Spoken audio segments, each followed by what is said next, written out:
Hai, selamat datang di channel Yasta.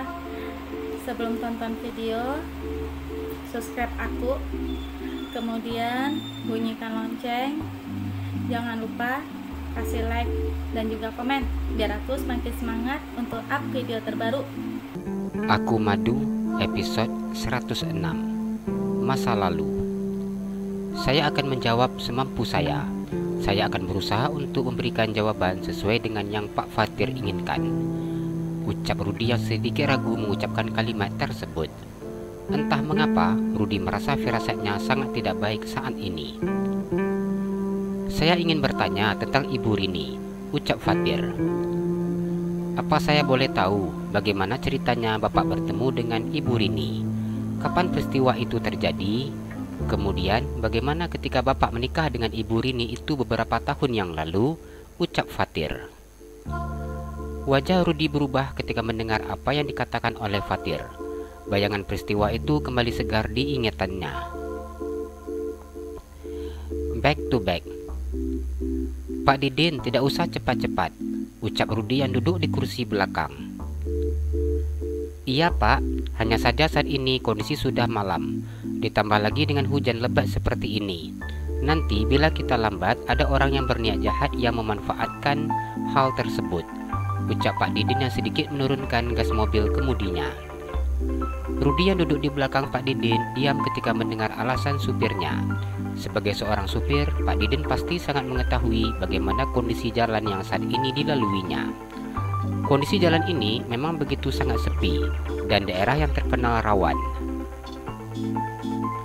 Rudi diam dan menyandarkan punggungnya di sandaran kursi. Rudi memejamkan matanya. Pria itu merasa sangat lelah. Rudi memaksa untuk tetap kembali ke Indonesia karena dia begitu sangat merindukan putra kesayangannya. Apa itu Pak Didin? Ucap Rudi ketika mendengar suara benturan yang cukup keras. Pak Didin diam ketika mengerem mobil itu secara mendadak. Ada apa Pak Didin? Ucap Rudi. Sepertinya tadi ada yang melintas di depan kita, dan tanpa sengaja ucapnya yang tidak melanjutkan apa yang akan dibicarakannya. Wajah pria itu terlihat sudah mulai pucat. Rudi yang memahami apa yang dimaksud oleh supirnya. Rudi mengangkat tubuhnya dan memandang ke arah belakang mobilnya. Apa yang harus saya lakukan Pak? Ucap Didin dengan suara bergetar. Rudi memandang ke sekelilingnya. Tidak ada satupun mobil yang melintas ataupun orang yang melihat mobilnya. Rudi merasa sangat cemas saat ini. Apakah ini ada unsur kesengajaan atau benar-benar murni tidak sengaja? Rudi tidak sanggup untuk menyuruh supirnya untuk pergi. Turun Pak Didin, coba cek, ucap Rudi memberikan perintah. Dengan kaki gemetar, Pak Didin keluar dari dalam mobil dan berlari menuju tubuh wanita yang saat ini terbaring di aspal. Didin memandang wajah wanita tersebut.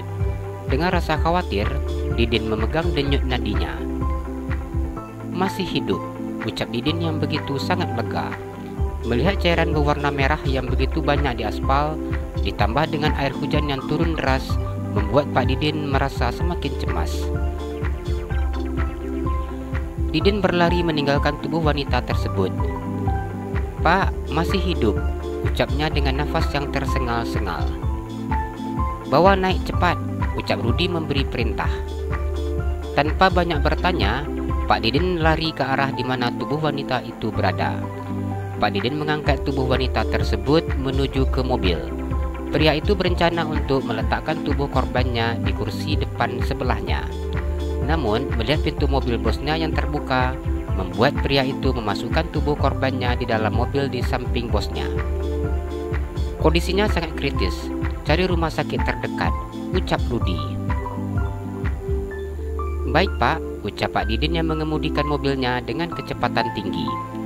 Rudi yang berada di kursi belakang hanya diam tanpa melarang supirnya. Rudi bahkan ingin meminta agar supirnya bisa menambah lagi kecepatan mobilnya hingga gas mobilnya habis.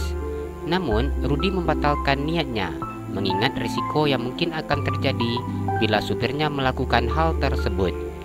Dalam waktu 20 menit, mobil yang dikemudikan Pak Didin berhenti di depan rumah sakit yang posisinya paling dekat dengan lokasi tempat terjadinya peristiwa. Pak Didin turun dari dalam mobil dan mengangkat tubuh wanita tersebut. Dengan cepat petugas rumah sakit datang dengan membawa tempat tidur pasien.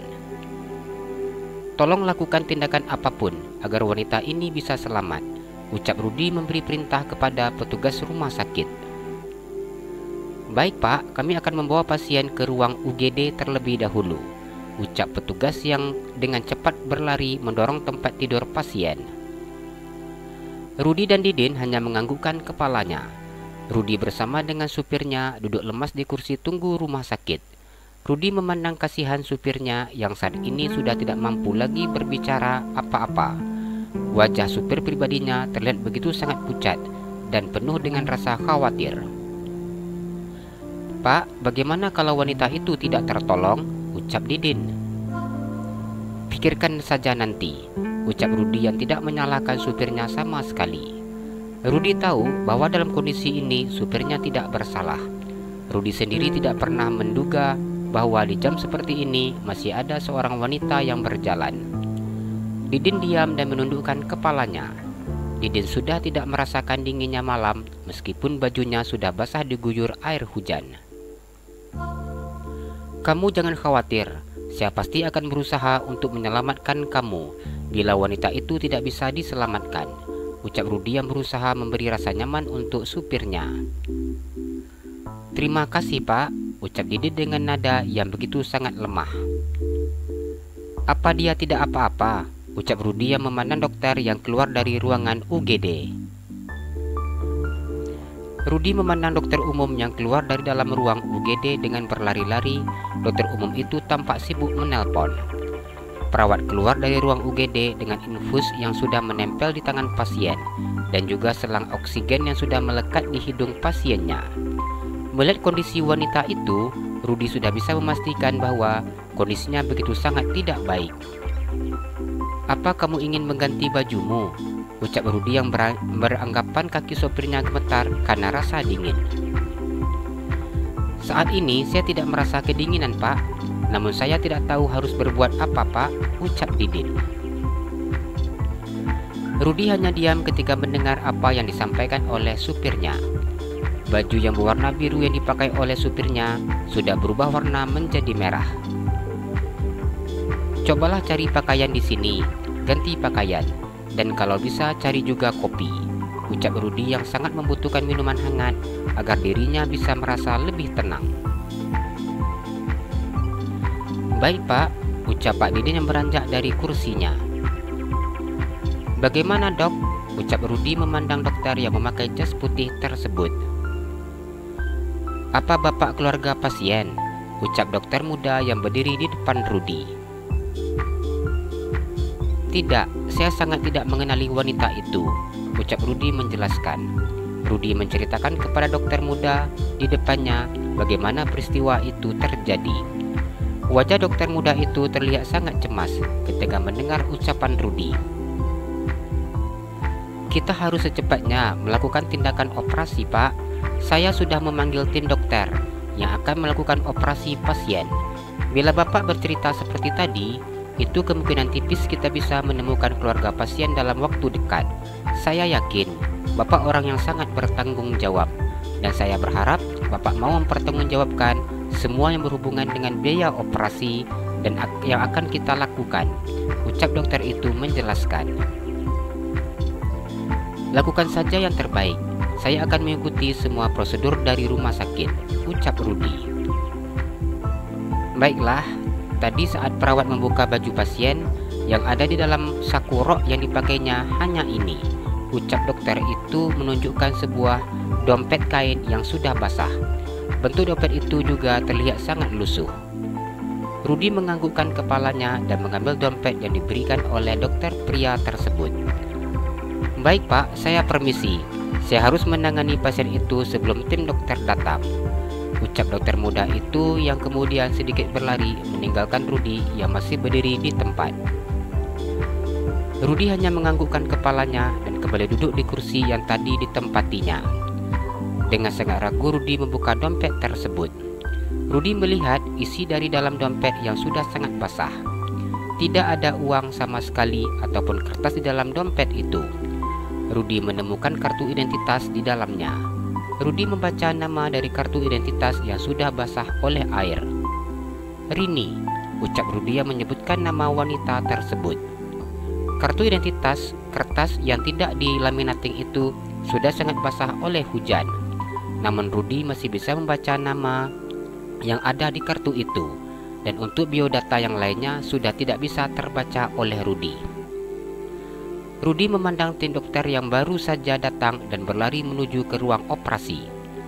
Dari banyaknya tim dokter yang saat ini berdatangan, suatu persatu seru Rudi sudah bisa menebak apa yang saat ini sedang terjadi dengan pemikiran sederhananya.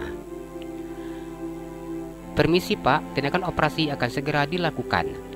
Jadi kami meminta pertanggungjawaban Bapak yang membawa pasien ke sini untuk menandatangani surat persetujuan melakukan tindakan operasi, ucap perawat yang datang dengan membawa map berwarna pink. Rudi menganggukkan kepalanya dan mengikuti perawat tersebut menuju ke meja pendaftaran.